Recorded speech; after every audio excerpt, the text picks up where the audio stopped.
All right, Jason, welcome to my show in the green room.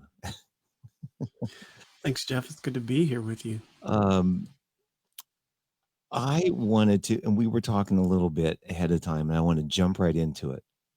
What you were telling me, your what you want to bring out for yourself in your own platform, doing podcasts or teachings, and how we can use that for a good way to start our topic today about learning everybody's books and spiritual teachings.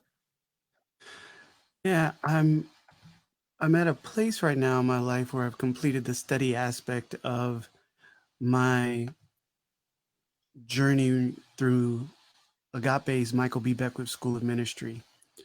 And as a part of that, I am currently working on my thesis. And one of the things that I've realized as a part of the conversations that I've had with people, one of the things that I've realized as a part of the studies and the work that we were asked to do is how essential the stories are at the core of the different spiritual paths. As a community, Agape is a trans denominational spiritual center. That is my um, embraced spiritual community and teaching. We share that community and we welcome everybody. And one of the things about Agape that has resonated with so many people is that our teaching doesn't require you to leave your cultural spirituality at home. And so you can be a part of Agape and still identify as Jewish, as Muslim, as Sikh. You can still be a part of Agape and recognize your cultural spirituality. You can even call it whatever you want. You can call yourself a Christian, you can call yourself a Buddhist, and you can still call Agape your spiritual home.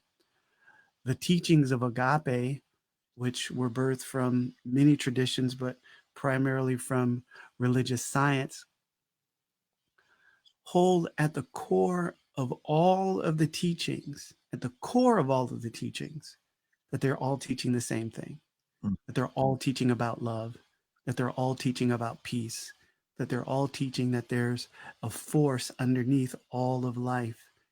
And I want to explore more of that. I want to explore more of what these other paths and these other teachings have, and also how embracing all of those books, embracing and having an understanding of the stories in those books helps to bond people together. And so that's kind of where I am right now. Well, I want to ask you because uh, I grew up in the Lutheran church, and I have my family always comes to me, and this happened just a couple of years back. They said, "What church are you going to?" And I said, "Well, I'm going to Agape." And they say, "Well, do they talk about Jesus?" And I'm like, Mm-hmm. "Yeah."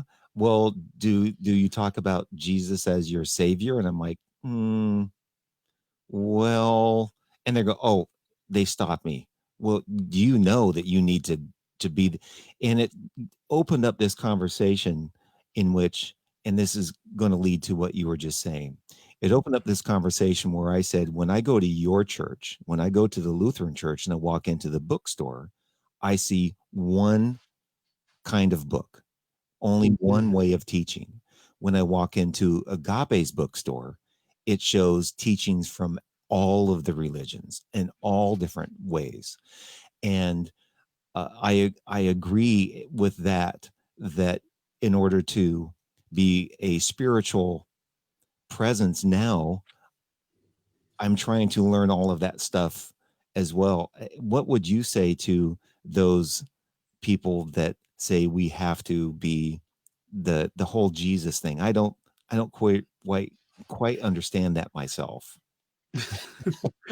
I'm probably rather well informed on the Jesus piece Okay. simply because that's how I was raised, Mhm. and not just raised a little bit. You know, before I came to Agape, this a couple of years before, I first walked through the doors of Agape, um, I was probably headed to traditional charismatic uh, Protestant Christian ministry school. Mm. So that probably where I would have been had my path not changed significantly. And so there's an understanding that I have of that community. And one of the things is primarily this. They have as a community a bubble that they live in. And all teachings do.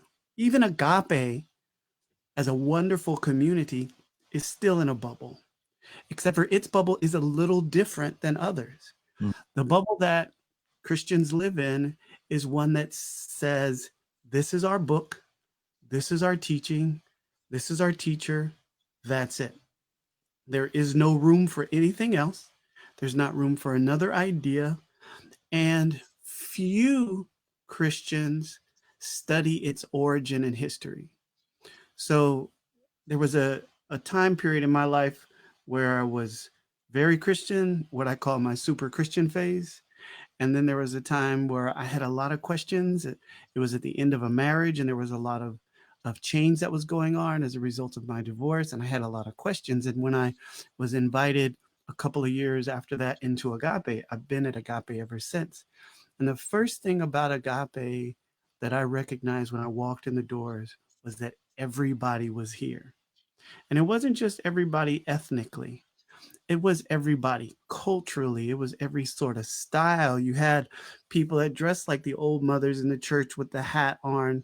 At the time, you had the hippy dippy trippers who might be in flannel, and some of them might be in a trucker hat, and somebody else might be in in a sarong. So you had all of these different peoples that were present in the community. And then when you heard the teaching, you heard our teachers, whether it was Reverend Michael speaking or another teacher, quoting teachers from other paths. And so if you find yourself in a traditional Christian community, it doesn't matter whether it's Lutheran, it doesn't matter whether it's non-denominational, Baptist, Second Baptist, Southern Baptist, you're going to find that there's this book, only this book. And unfortunately, they don't all recognize their relationship, even though they know that there's a relationship with the Jewish faith. They do not directly see the connection on a regular basis to Christianity and Judaism. And there's just an interesting bubble that they live in, that they basically continue all of these ideas. And there was a time period where I started to go back and look at the source of the ideas, the source of the principles and the teachings. And I just knew that I had more questions than answers, and it was far uh, too many questions just to not ask more of them. And it wasn't that anyone rejected my questions; they just didn't have answers to my questions. Not the community that was my spiritual home at the time, and not many of the people who I would have called my teachers at the time. And that definitely was a path to seeing, well, what's going on over there in Islam? Well, what's going on over there in the Baha'i faith? What's that? What's going on? What's this Zoroastrian, and Buddhism, and, its uniqueness as not even recognizing itself as a religion. As much as people in the West, we see Buddhism as a religion, Buddhists don't consider it a religion. It's a teaching, it's a lifestyle, it's a way of life, it's the way. Mhm. But they don't consider them it a religion, and they don't consider Buddha a god. He's no different than Jeff Nuss. Mm. He's no different than Jason Mitchell. He's a person who, and again, I'm not Buddhist, so I don't pretend I know the whole of these teachings.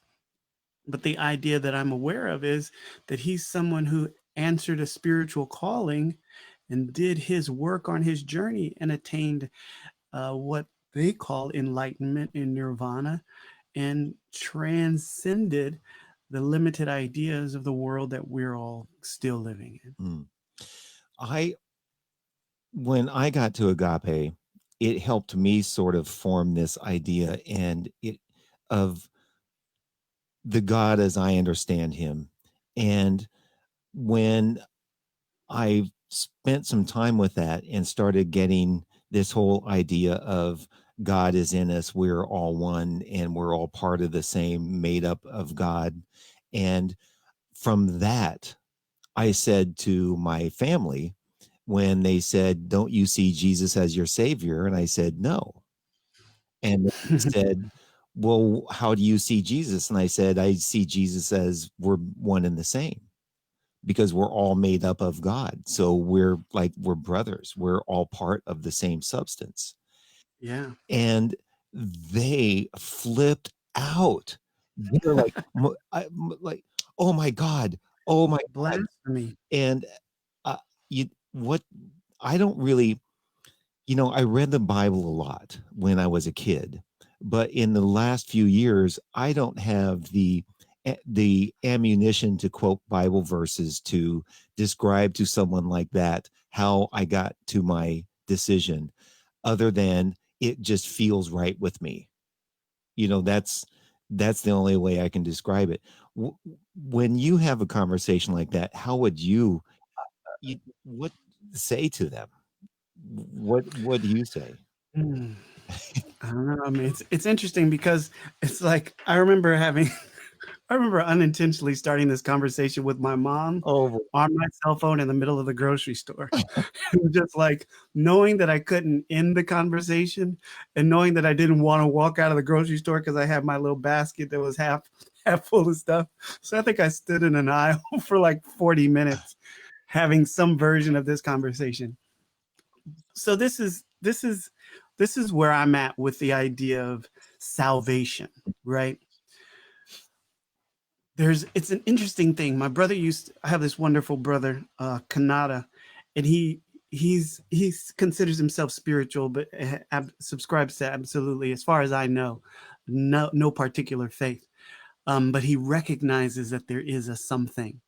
And so my brother used to say when he would get into arguments and debates with Buddhists or Muslims or anybody that not Buddhists necessarily, but Christians and Muslims, he would ask people questions about God. If God is all powerful and God is all of this, he would say, "So can God lift anything?" And they would say, "Of course, God can lift anything." And then he would say, "Well, can God create anything?" And he'd say, "Of course, God could create anything God wanted to." He said, "Well, then could God create something that God can't lift?" And then they would be like, uh, and it, and it's just because there's just certain ideas that we don't really. I don't know how acquainted any of us are with actually just pursuing the presence, mm, with just besides what the books say about God. What's your experience of God? And so when we get to this idea of salvation, salvation presents an idea or a concept of the way that God created, right? Like in its simplest way, that God created, and that there was something in God's creation that had a flaw that would allow it to disobey, in their language, Him. And in their disobedience, they bring sin into the world. So that means somehow the man and woman that God created something that wasn't in the world to begin with, which is sin, which means they turned away from the law, they turned away from the law of God, and they sinned. And to that end, God's creation, which He created in their language, turned away from Him and disobeyed and lied, and then were cast out of the perfect world that God had created, which we call the Garden of Eden. And to that end, salvation is a completion of a promise where God said that He would bring them back into the fold, where that He cast them out of the Garden of Eden, and then He would bring them back into the fold. He would bring them back into the family. And in the Old Testament of the Bible, the way that happens, there's a sacrifice. In the book of Leviticus in the Bible, there's lots of of laws. And one of the things that you will also see is if you do this, then you have to make this sacrifice. And so there were recipes for sacrifices, almost like the witch's brew of types of things. And so you would like, you need two doves, you need a calf, and it must be a virgin. And like there are all these recipes in Leviticus. But there's prophecies throughout the Old Testament, and the prophecies say that God at some point is going to send his son, and that his son is going to what you see in the New Testament is Jesus coming as God's son, and that Jesus being that sacrifice again, and that blood was shed to redeem, to restore the promise that God made to Adam and Eve when he cast them out of the garden. So the problem with all of that for the rest of the world is it happens in this little bitty part of the world, as if there aren't people everywhere else already at that same time, even if you track back according to the timelines in the Bible. So, okay, fine. So there were people like specifically in Egypt, in Kemet. There are people on all of these islands. There's people in North America. There's like just a recorded history. So I struggled with reconciling all of that kind of thing. But those who embrace from that perspective that you have to have Jesus as a part of your teaching, because they believe, and they will not acknowledge it this way, but this is how I see it. They believe that there's a flaw in God's design. And if there's a flaw in God's design, meaning sin, right? God designed humanity. God created humanity. And if humanity could sin, that means it's within the creation. It cannot come into existence unless the creator put it there. Mm-hmm. So I take my hand back. There's a lot of arguments that you might have with somebody. That's why I don't have these kind of debates with people, because I'm still about the core of their teaching. So then when salvation comes back into the conversation, I realize I don't need to be saved from anything. That I don't see, even with the horror that I see in the world, I don't blame the horror on this Adam and Eve and what they brought into the world. I blame the horror in our lack of humanity, our lack of being fully formed human beings, fully expressing our love, our joy, our beauty, the peace, the harmony, the creativity, the power that is within us. Our inability to embrace our connection is why there is rape and murder and greed and limited ideas, and not just within ourselves, but we live in a world, and we have been raised in a world that is saturated with information. But if you go back 1,000 years or go back 2,000 years to the time periods of the writers of the Bible, you will still find that there are unapologetically horrific things that they accepted as a part of their culture that did not look like love, specifically because they were culturally driven, and having a conversation where we take a person, Jesus, out of his culture and simply have conversations with him, put him on a pedestal, and don't study where he was from and the teaching that he came from, I think is, the popular the popular word that we use right now around a lot of this is appropriation. And Christianity has absolutely appropriated Jesus from the Hebrew religion. They've taken him out of his religion because by and large, they do not teach their traditions. They don't express an understanding of the culture of the time that he lived. And I think that completely changes who they perceive Jesus to be. As you're talking, what sort of came to me is it was the whole creation of Adam and Eve was maybe in that time, in that place, the people who wrote that, just a way to explain what happened. It was just one way of explaining all of the turmoil in the world. Oh, well, let's just say, This is what it is. This is an explanation for why we're the way we are. And maybe in other parts of the world, they're thinking a completely different thing, a completely different way, and their explanations of it. You know, the Native Americans had one way of seeing, you know, the what's right and wrong, and other cultures do the same. So why is it that this is the other thing that I had arguments with my parents about, were the Christians with the Bible and all of the people that they killed as savages because they didn't want to believe their way. Man, Did that you want to talk about something that they don't want to bring up? Like, you know, our current, we live in a very challenging and yet probably one of the most beautiful and hopeful times in the history of humanity. And I don't say that lightly. I do realize that there have been great sea changes, but I've never felt like young people had access to the things that they really needed to be able to course correct what we didn't do in our generation. You know, finally acknowledging I'm not a young person, but seeing seeing that teenagers have the ability to do that. But you know, the thing that you're talking about, there's a time now that we live in where we're finally not celebrating people who destroyed full cultures.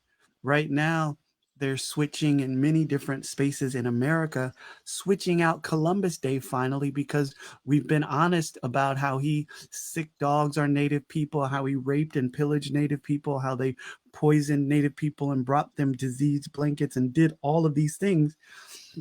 And that's without having conversations about the Catholic Church and the conquistadors and what they did, you know, bringing Spanish all the way around the world, and along with it, creating these missions where they enslaved people and indoctrinated people and basically took away the native religions and spirituality of countless groups of people who had lived for thousands of years before they ever arrived. peacefully sometimes. In the rare case where people weren't willing to stand up for themselves, and they were just trying to, you know, they were the 16 and the 1300 version of Rodney King, where they just wanted to get along. And that was one of the thing about many of the indigenous peoples from all of the continents, was that there wasn't a recognition even that land was something that belonged to them, that they did not hold an idea of land as property as much as they held it as land that was to be shared. And you know, they could recognize boundaries, but there still was a shared collective that made sure everyone was getting along. And it wasn't until, in many cases, the Europeans brought over their ideas of conquering the world that a lot of that changed. Mm. And then so much of it was done with a sword in one hand and the Bible in the other, Mm-hmm. and punishing people for just living exactly as they were, because they weren't wearing the European clothing, they weren't wearing, you know, the coverings that they felt like they should wear, which in many cases doesn't make sense when we think about what makes for human beings comfort and necessity. But that was one of the things that people never. You want to talk about things, Jeff, that we never had conversations about Mm-hmm. in the Christian church in all the years that I was a part of it? No one ever talked about the lives and how they were impacted. And it's as if we don't know it, because history is like most people's least favorite subject in school. Right. Right. And so whether or not we pay attention to what people did in the name of God, and you could look at the Old Testament, and the God of the Old Testament, Reverend Michael will always say it seems like he has an anger management problem, Right. because at any moment God might the the Hebrews would be traveling and they would do something wrong, and he might open up the land and swallow them up. If I look at that God, I have serious questions about why he never opened up the ground again and swallowed up the conquistadors and all of these people for doing all of these things, if that was the pattern at which he actually functioned. Because there's just so much that we know in documented history that's happened in the name of a God. Right. And I want to just bring that to modern day for the pro life people to feel in the name of God they can kill somebody who commits abortion. The doctors, those things. It's okay to kill those doctors because God says it's okay. Absolutely. There's an interesting dynamic when you have the conversations around people that hold those views, because everybody doesn't believe that you should kill the doctor. So it's interesting to have conversations about those people. But the better conversation for me is, you want a baby to be born, but then you don't care about it once it's born. Right. So the people who are generally pro, they're really pro birth, right? They're really pro every baby should be born, but they don't care about the lives of people who are actually alive right now. And so these people are often very far right conservative, but not all, because there are plenty of people who identify with the left and they identify themselves as liberals, and they are still pro life, but they're not. But when it comes to social programs to make sure every baby has food, to make sure that every child has education, those same people do not seem to care at all about what happens to the life after it leaves its mother's womb. And they absolutely don't seem to care to make sure that the mother who's carrying the child has the medical resources she needs so that she can care for that child. So it seems like people are pro birth. And to that end, they're okay if the baby is suffering and dying after it's born, because then they can blame something else. They can't blame something that's in the Constitution. But the thing that seems to me to trickle down through history is that point of view of this is what God teaches me, that I need to be this way, and it's okay because if I do it in the name of God, it or that has came down through the Europeans into the United States. It's almost inbred in my people, in our DNA, in a way, Mm-hmm. that this is how we just treat people. We are the better, and what we say because God says it's okay. And do you understand where I'm going with this?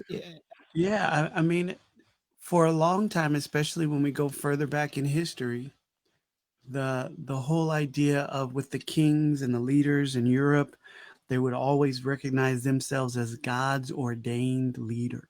Mm. That there was, that the theocracy was still embedded. The theology was still embedded in the government, creating a theocracy, but also like making the king divine, as if he's God's divine messenger. And that trickles down over the hundreds of years that get created into American history as well, to the point where people hold the president in a similar position. The current president of the United States, Donald Trump, he is treated that way. There are some people who are on the left, they treated President Obama in the same way. They weren't nearly as critical of him as they could have been. But, we have a lot of conversations we can have about how foolish it's been to put leaders in place when God was trying to get you to put your attention on him. In the Old Testament, when the children of Israel leave, like I'm in all, you got me in all my Bible stories, Good. Jeff. That's okay. In the Old Testament, when the children of Israel leave Egypt and they're traveling in the desert, they're lost and they don't know where they're going to go and they don't know what's going on and things are a little bit unruly. Abraham is guiding them, and different people. I might be mixing some of this up, But the point that I'm trying to get to was God had taken them away from a ruler. Like in the Old Testament, they teach in the Bible, they teach that Pharaoh was this oppressive ruler. There's some, I have a lot of disagreement with that kind of teaching in that part of the Bible. Especially it just doesn't reconcile with the history of Egypt itself. Mhm. But there's a reconciliation that I can see in terms of they tried, human beings in the Old Testament are depicted as, hey, you're free now. You don't have to worry about having a Pharaoh oppressing you.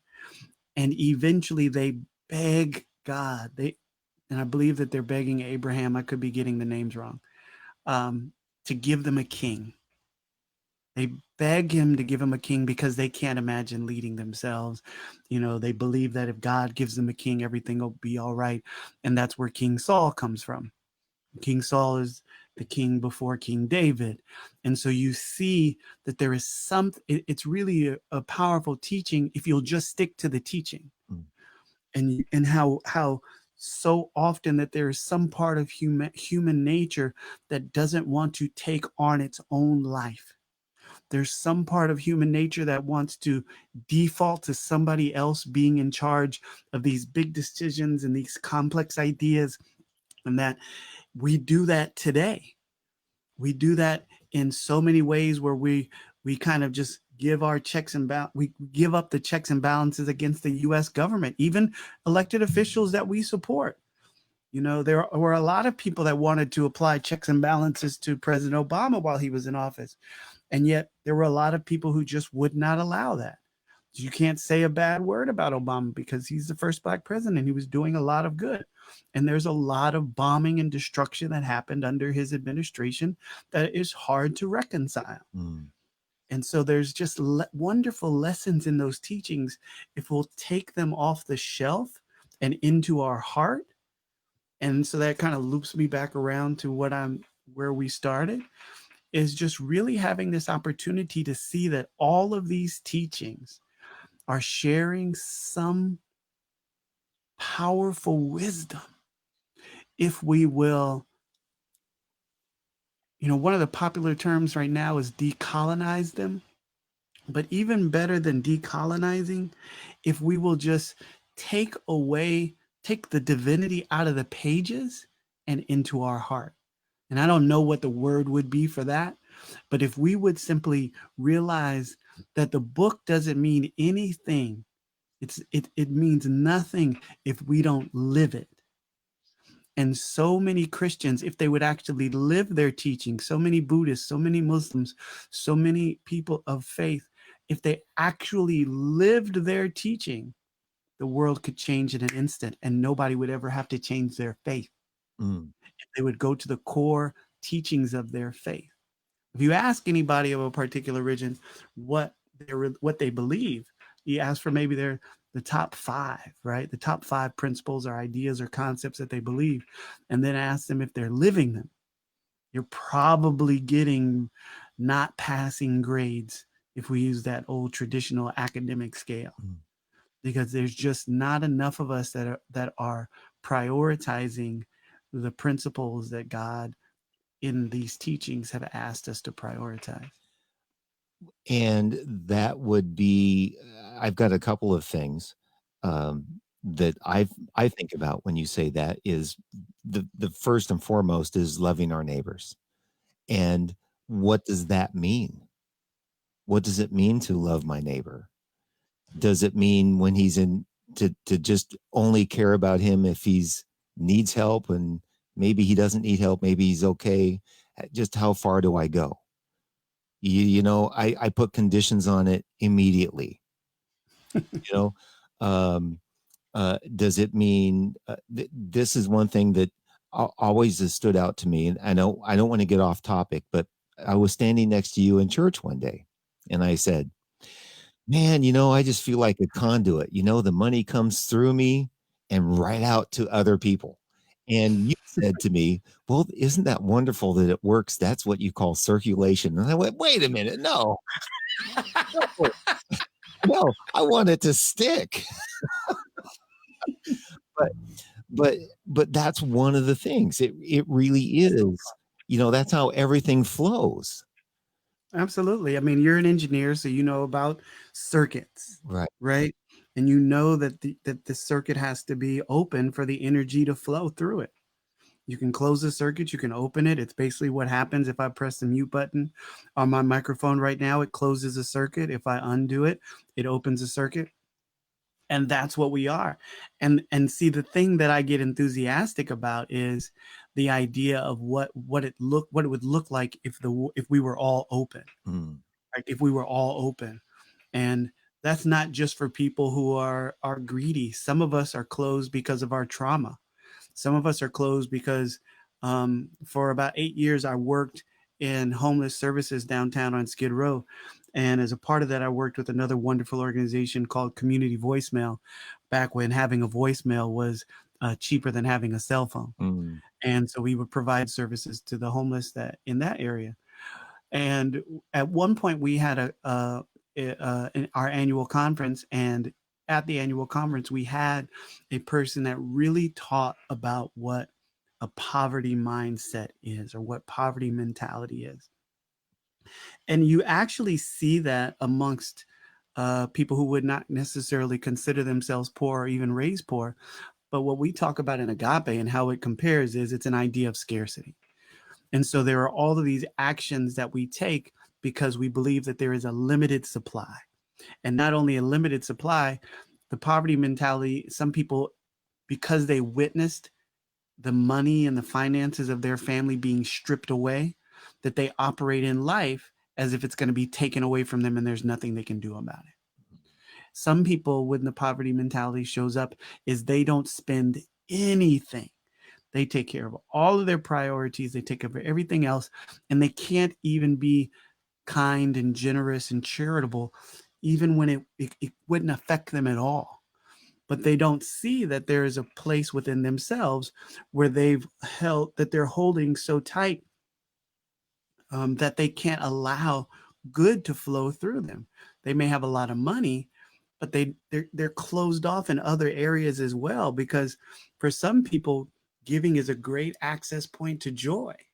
For some people, giving is a great access point for peace, because their peace is significantly disturbed when they see poor children, when they see harmed animals, when they see people who don't have it. So having this idea of recognizing flow and energy, like what you brought up, becomes so essential as a gateway to what's really possible in a world where, as we often talk about at Agape, that truly works for everyone. And that is true for loving people as well. It's not just money, it's all aspects. And I think the hardest part of that is, if that's true, that means each of us are actually responsible for our own conditions. And a lot of people don't want to accept that. They want to blame somebody. Absolutely. So that gets me back to what we had said earlier. When you look at the teachings of, we're talking about Christianity, that's the religion beyond the teachings of Agape that I'm the most familiar with. Mhm. The Old Testament basically shows us this way that we function, and that it shows up everywhere. We believe in hero worship. We really do. And we see some of our athletes do amazing things and also horrible things. And we still hold them up on a platform or on a pedestal. And at the same time, there are people who are out there trying to destroy the pedestals. They're trying to destroy the golden calf that people are holding up. And so there's an opportunity for every single human being, every individual, for us to have an awakening. And the first awakening is to who we truly would be. Who are we? And if you start with the idea of, with children, and having not raised children, this is just, my way of seeing and working with young people. I've worked with young people for much of my life. Is far too often we don't ask young people to discover who they are. we're so busy telling them who they are, Mm. and we're so busy giving them examples outside of themselves to look at. And then we wonder, Jeff, why are they following that crowd, or why are they following that person? Because we haven't taught them to trust their inner awareness of who they are.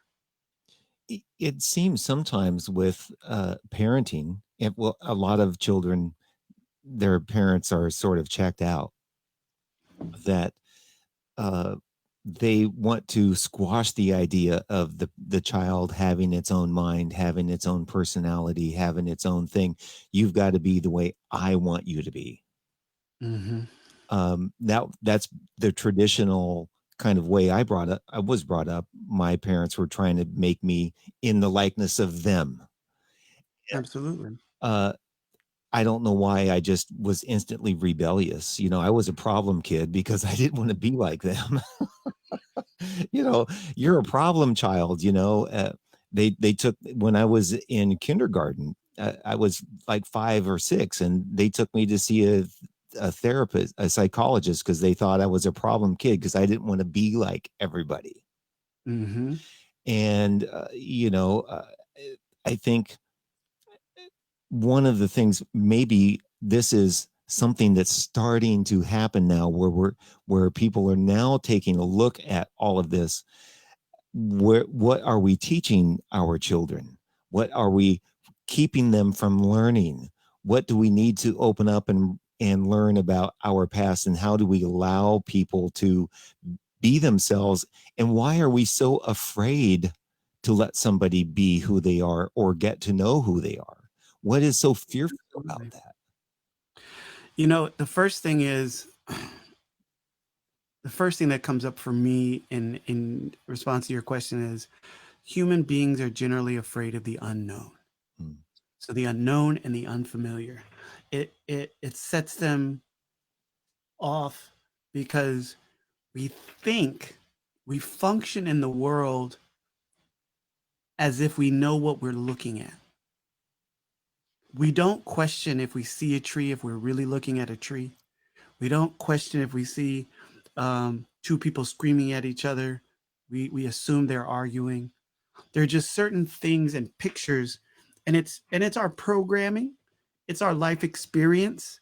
And until we develop a practice, and we're all about practice at Agape. Practice, practice, practice. It's all about having our practice. Until we, all the we's, every one of us, develop a practice of self-reflection that could lead to some self-awareness, all we can do is mimic and copy.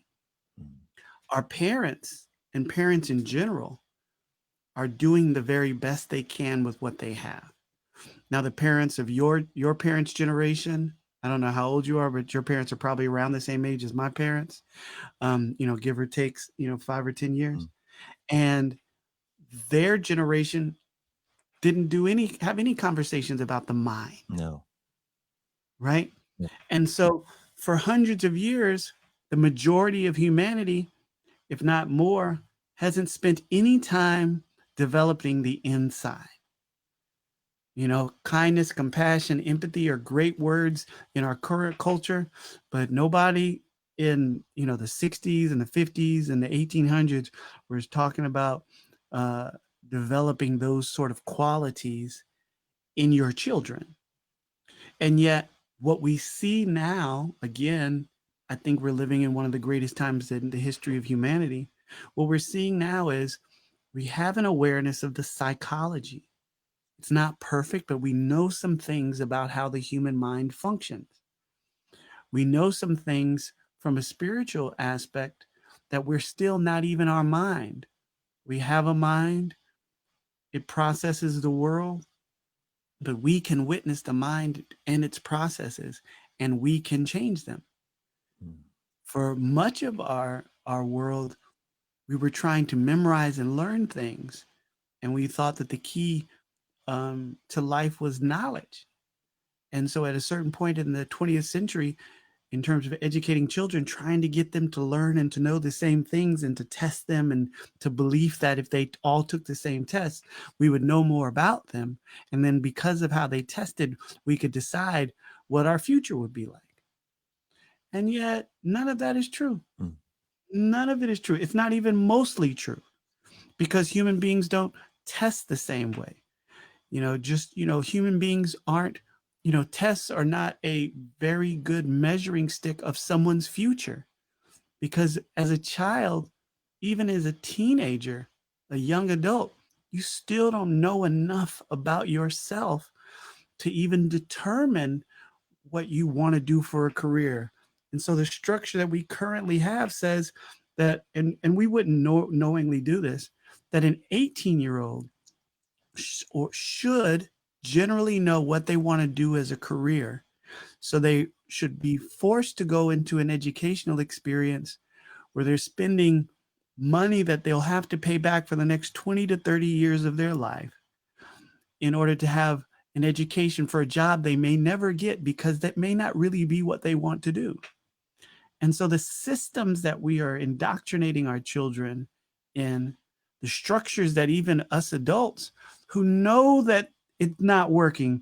I mean, the number of adults that are raising children to go to college to do similar things that they did to also get a degree that they will never use is fascinating. Mm. But that's because the adults are not self-aware enough to break the mold and say, hey, you can do whatever you want. You just have to be able to take care of yourself. Mm. You can go to college, you can not go to college. I need you to continue learning. I need you to continue growing. Design helping children to become lifelong learners is so much better than children having 4.0 grade point average.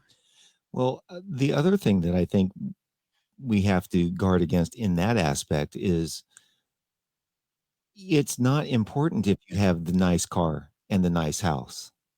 It's really not that relevant to happiness and getting okay with that. There was a period of time that I was in the 80s and 90s that I was of that mindset that I would be okay and what was expected of me to have a degree of success, which meant having the right car, living in the right home, wearing the right clothes, all those sorts of things. And that's how I would get respect from the community and all that sort of thing. And today it matters not. And the one thing that I think that we have missed over the years, which is starting to happen a bit now, is rather than teaching knowledge and mental and that sort of thing is going within and developing a spiritual aspect of ourselves. That is where most of everybody needs to get. And I think what's happening now, this is just my interpretation, Mm-hmm. whether it's right or wrong, I like it so far. Keep going, Jeff. but it's the emotions that are welling up in everybody that they're having to all of a sudden be aware of, that they've been hiding from for all these years. We run from our emotions, we run from our pain, we run from our anger, and we suppress our joy because, or whatever it is. And those emotions are starting to well up. That's making us have to be all of a sudden aware of our actions and what we're doing. Yeah, we are finally in a full true beginning, right? Like we're no longer in the prelude to the awakening of humanity. I really believe that we're actually finally in the beginning of humanity's awakening. And that if you look at the generations, if you look at the previous thousands of years, that's all been the prelude. There have been like moments as if you were reading that part of a novel where you're getting introduced to some of what's coming. But this point that we're in now, we know a lot more than we've ever known about what it is to be human. And still there's so much that each and every one of us experience that we have no clue about.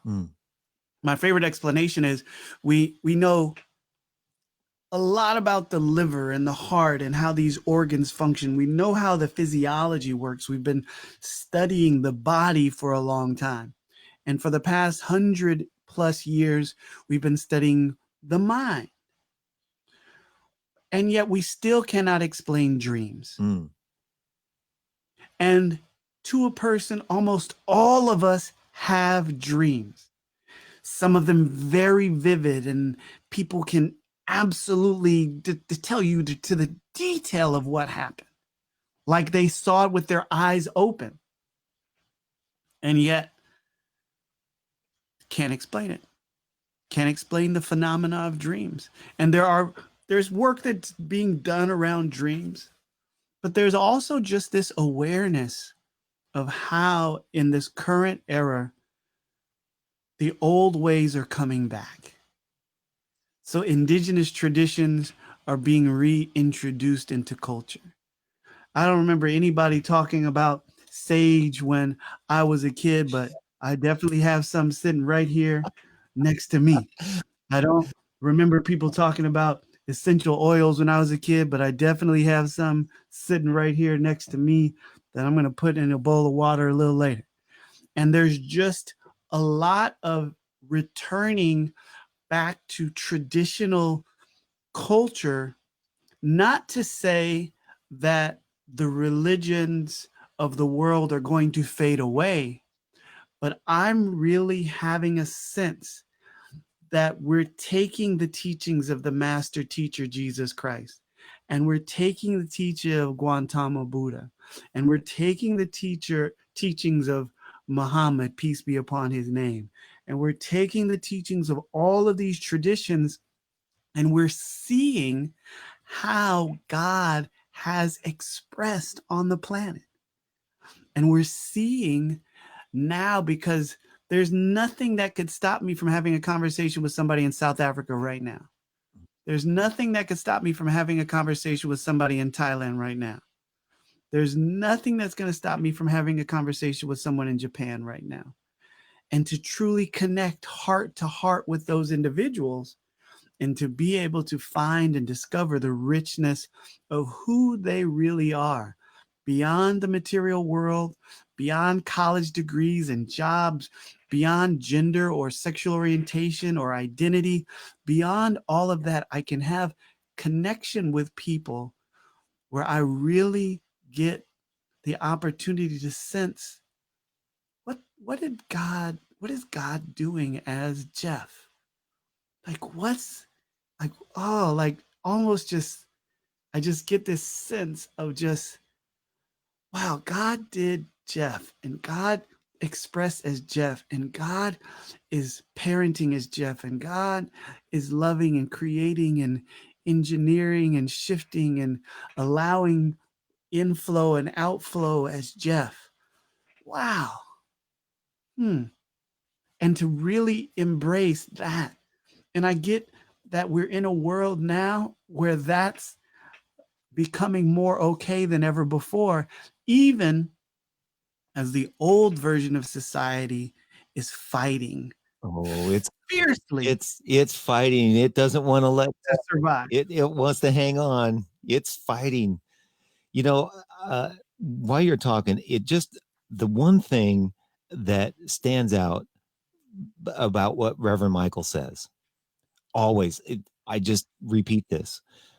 When there's an issue with me or I have a problem, his response is always, don't look at it as a problem. Look at it as what is new trying to birth in you. What you Mm-hmm. trying to learn? Mm-hmm. What is spirit trying to teach you? And Absolutely. it's exactly where it feels like society and the world is at right now. And that old stuff is trying to hang on because it's like, no, no, no, no. And the new is trying to go, no, we're going to go with it. And that's exactly where it's at. And sometimes birth is not pretty, you know. Oh, I've used that as an analogy for years, Jeff. And men who have never been in a birth Oh. need to really understand two things. And human beings need to understand two things because every woman has not had a child. Mm. Is this one, you do not get into the world without causing immense pain. Mm. Every single one of us caused immense pain in our birth to another human being, Mm. right? No matter how much our mothers wanted us, we have to acknowledge the gift in that piece of information that can uh, that can benefit us the rest of our lives. Mm. And the other part of it is it's messy. Like in all of this, everything needs to be pristine. That you can't get dirt on anything. You know, even just the fact that we develop more healthy antibodies as human beings because as children we play in the dirt. Like all of these things show us that we can throw away the old idea of perfection, which says it has to look a particular way, and just to know and fully embrace that regardless of how it looks, perfection is at hand. And we can continue to evolve, we can continue to grow, but to not embrace things as they are is denial of reality. And it may be a reality with a lowercase r instead of eternal reality because all of this stuff in the physical world is transitory. It's going to pass. But the reality is, with a capital R, that there are expressions that are happening which show us the long term law that's in effect in existence. And if we're able to tune into these things, we can use them and utilize them to create a better world.